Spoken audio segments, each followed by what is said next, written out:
नमस्कार दोस्तों, स्वागत है आपका आपके यूट्यूब चैनल नॉलेज क्लब पर। पिछले इसके पार्ट 1 में हमने पढ़ा था प्रागैतिहासिक काल जो है प्री हिस्टोरिक पीरियड। इसके पार्ट 1 में हमने देखा था कि हमारे जो स्रोत हैं इतिहास के वो कहाँ कहाँ से मिलते हैं। आज हम इसके पार्ट 2 में आ गए हैं। उसमें हमने पूरा पाषाण काल, मध्य पाषाण काल और नवपाषाण काल के बारे में पढ़ा था। अभी हम यहाँ पे पढ़ेंगे आद्य ऐतिहासिक काल। आद्य ऐतिहासिक काल को धातु काल भी कहा जाता है। यहाँ पे हमने सबसे पहले धातु का इस्तेमाल कब हुआ, कैसे हुआ, उसके बारे में जानेंगे। गैरिक प्रकार की वस्तुएं मिलती थी। कृष्ण लोहित काले रंग की लोहे की बनी हुई मृद भांड, मतलब मिट्टी के बर्तन मिले जो लोहे के बने होते थे।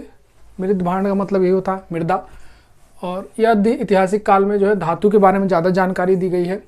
उसके बाद जो है ताम्र पाषाण कालीन संस्कृतियाँ इसे कहा गया, जो 5000 ईसा पूर्व में हुआ था। ये 5000 ईसा पूर्व की बात है। और इसमें हमने पहली बार जो है 5000 ईसा पूर्व में पहली बार तांबे का उपयोग हमने यहीं से करना शुरू किया। यहाँ तांबे पत्थर के उपकरण के बने हुए बर्तन, औजार आदि मिलते थे। ये संस्कृति कृषि के लिए फेमस है। यहाँ पे लोग कृषि करते थे, कृषक थे, किसान थे। देखिए आप कैसे कैसे धीरे धीरे हमने अपने आप को अपग्रेड किया है। पिछले हम कितने पुराने थे जहाँ हमें कृषि के बारे में भी नहीं पता था। अब यहाँ के लोग किसानी करने लग गए, खेती करने लग गए थे, कृषक थे। अगला जो है इसी के अंदर संस्कृति की बात कर दी है, कृषक ग्रामीण संस्कृति। तो कहाँ कहाँ पे कौन कौन सी संस्कृति थी जो ज़्यादा फेमस हुई थी। जैसे बनास की आहड़ संस्कृति, जो कि कहाँ पे मिली, राजस्थान में। बनास या फिर आहड़ संस्कृति भी बोल सकते हैं। आहड़ संस्कृति जो कि कहाँ पे थी, राजस्थान में थी। आहड़ संस्कृति को तांबावती भी कहा जाता था, क्योंकि यहाँ पे सबसे ज़्यादा तांबे का उपयोग किया गया।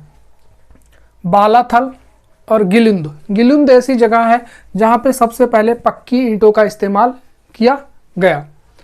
यहाँ पे जो औजार थे क्या थे, कुल्हाड़ी बनी हुई मिली, चूड़ियाँ मिली तथा चादर। अब यहाँ पे सब ये तांबे से बनी चीज़ें हैं। चूड़ियाँ, चादर जो भी है, कुल्हाड़ी, ठीक है ना। चादर कैसी, जैसे लोहे की सीट बनती है ना, वैसे उस टाइम ऐसी चादर बना दी जाती थी। और दूसरा है, क्योंकि कहीं ऐसा ये नहीं कहा गया कि कहीं बुनाई कताई होती थी, तो उस चादर को हम ये ना समझें, हमें यही समझ में आता है कि यहाँ पे वैसी सीट बनती होगी। कायथ संस्कृति जो दूसरी है वो है मध्य प्रदेश में। कायथ में जो है पहली बार मृद भांड मिले, मिट्टी के बर्तन जो है वो, जो कि हड़प्पन और हड़प्पा के बाद जो संस्कृति थी उसके आसपास की चीज़ों को बताते हैं कि उस समय के जो बर्तन थे वहाँ से मिले कायथ संस्कृति में, जो कि कहाँ पे, मध्य प्रदेश। यहीं पे एक एरण जगह भी है जहाँ पे पहली बार सती प्रथा का साक्ष्य मिला। मतलब वहाँ पे किसी महिला को उसके पति के देहांत के बाद उसके साथ जलाया गया, उसी को सती प्रथा कहते हैं। तो वहाँ पे पहली बार ये साक्ष्य मिला। ये बहुत ही महत्वपूर्ण प्रश्न है, बहुत ही इंपॉर्टेंट प्रश्न है, आप इसको देखिए। अगला है स्टेटाइट और कनोलियन। स्टेटाइट, कनोलियन, ये एक प्रकार के पत्थर हैं जिनसे, और पत्थर क्या, बहुत महंगे पत्थर है जिनके हार वगैरह यहाँ पे बनाए गए थे, उसके भी साक्ष्य यहाँ पे मिले। अगला है मालवा संस्कृति। मालवा संस्कृति में है कायथ और एरण तथा नवादा टोली। नवादा टोली इसलिए फेमस है कि वहाँ पे कृषि की जाती थी। नवादा टोली में क्या, ज़्यादातर यहाँ पे क्या, कृषि की जाती थी। और मालवा जो है, मालवा संस्कृति अपने मतलब मृद भांड जो उत्कृष्टता थी, यहाँ पे बर्तनों के जो बहुत अच्छे लेवल के बनाए जाते थे, उसके लिए बहुत ज़्यादा फेमस है। तो इसे भी याद रखेंगे। जोरवे संस्कृति है महाराष्ट्र में। जोरवे महाराष्ट्र में और कौन कौन सी संस्कृति के अंतर्गत और क्या क्या चीज़ें आती हैं। जोरवे में निवासा, दायमाबाद तथा इनाम गांव। अब इनाम गांव जो है यहाँ पे ताम्र, पहली बार ये ताम्र के बर्तन बनते थे। ये वहाँ का एक कह सकते हो फैक्ट्री, वो बस्ती ही पूरी ऐसी थी जहाँ पे ताम्र की चीज़ें बनाई जाती थी। जो इस इनाम गांव की जो किलेबंदी करी गई थी और एक तरफ खाई थी, मतलब वहाँ पे मतलब एक सुरक्षा के नज़रिए से देखें तो बहुत ही मतलब ज़्यादा वो था। और वहाँ पे पहली बार ताम्र बस्ती बनाई गई, एक तरीके से पूरा हब बनाया गया। और दायमाबाद में कांसे का काम होता था सबसे ज़्यादा, जो कि हड़प्पा संस्कृति से बिलोंग करता है। और यहाँ पे जो काम होता था उस पे गैंडा, हाथी, भैंसा तथा रथ चलाते हुए मनुष्य की पहली बार आकृति यहाँ देखने को मिली। तो ये यहाँ तक था अपना आदि ऐतिहासिक काल।